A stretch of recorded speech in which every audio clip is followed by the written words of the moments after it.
और अब देखिए अपना महाराष्ट्र।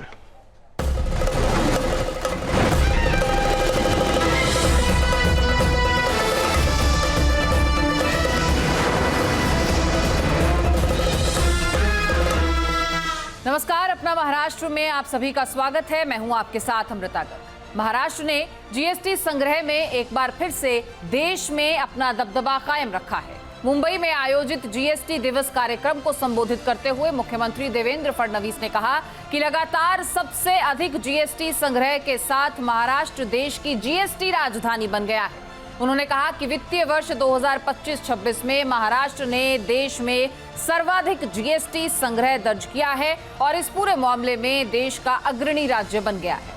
मुख्यमंत्री का कहना है कि औद्योगिक और सेवा क्षेत्र में अग्रणी होने के कारण महाराष्ट्र को जीएसटी व्यवस्था का सबसे अधिक लाभ मिला है।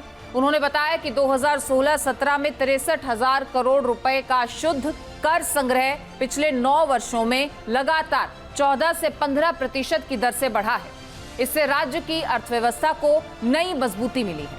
पिछले कुछ साल देखे 14%, 14.5%, 15% अनप्रेसिडेंटेड ग्रोथ हम लोगों ने यहां पर देखी।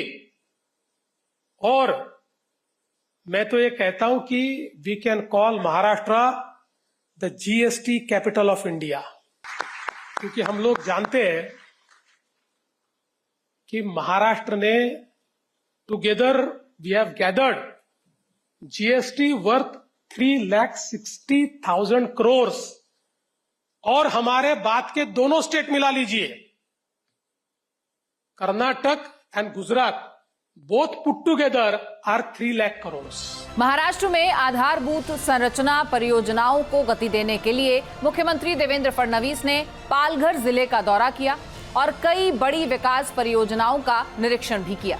सीएम फडणवीस ने बड़वन बंदरगाह के निर्माण कार्यों की प्रगति का जायजा लिया और साथ ही मुंबई अहमदाबाद बुलेट ट्रेन परियोजना, प्रस्तावित ऑफशोर अंतर्राष्ट्रीय हवाई अड्डे, उत्तन विरार सी लिंक और नरिंगी क्रिक ब्रिज परियोजनाओं का भी निरीक्षण किया है।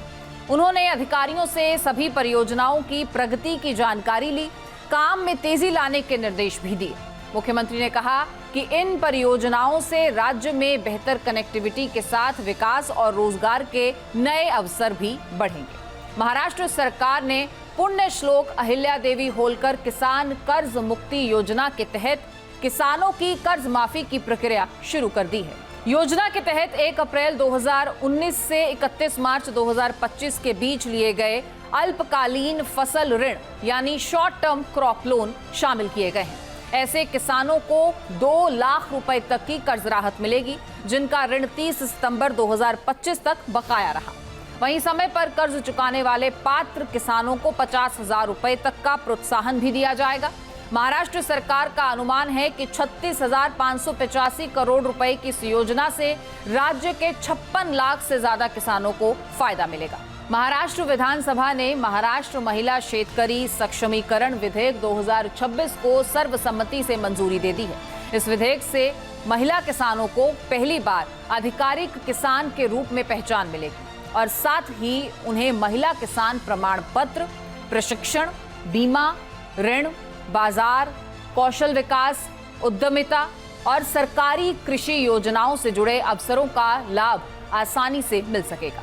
विधेयक का समर्थन करते हुए उप मुख्यमंत्री सुनेत्रा अजीत पवार ने इसे महिला किसानों के सम्मान, अधिकार और सशक्तिकरण की दिशा में ऐतिहासिक कदम बताया है। उन्होंने कहा है कि इस पहल के साथ महाराष्ट्र महिला किसानों को स्वतंत्र किसान के रूप में कानूनी पहचान देने वाला देश का पहला राज्य बन जाएगा। विधान भवन में मुख्यमंत्री देवेंद्र फडणवीस की अध्यक्षता में पंढरपुर तीर्थ क्षेत्र विकास योजना को लेकर उच्च स्तरीय बैठक आयोजित की गई। इस अवसर पर उप मुख्यमंत्री एकनाथ शिंदे और सुनेत्रा अजीत पवार सहित प्रमुख जनप्रतिनिधि और वरिष्ठ अधिकारी मौजूद रहे। उप मुख्यमंत्री एकनाथ शिंदे ने पंढरपुर आने वाले लाखों वारकरियों के लिए की जा रही तमाम व्यवस्थाओं की विस्तार से समीक्षा की। उन्होंने संबंधित विभागों को श्रद्धालुओं की यात्रा को सुरक्षित, सुगम और सुविधाजनक बनाने के लिए भी दिशा निर्देश दिए हैं। अपना महाराष्ट्र में फिर मिलेंगे, तब तक के लिए इजाजत दीजिए। नमस्कार।